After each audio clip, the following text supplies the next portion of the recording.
जय शिवराय मित्रांनो, आज जरा बाहेर निघालो होतो खराडीला मावशीकडे.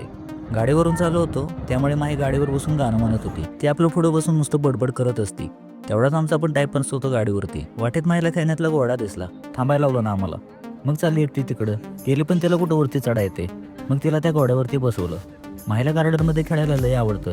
तिला म्हटलं बस कर आता. मग तिथून उडी मारून निघली. खराडीला पोचल्यावर म्हटलं जरा खायला घ्यावं. माईला मम्मीने नेलं नाही म्हणून माईला किती वाईट वाटलं. रडू यायला लागलं पार आम्हाला. धनेश्री आले पार्सल घेऊन. मग मामाच्या इथे आलो. मामा प्युरिफायरच्या मशीनची माहिती सांगत होते.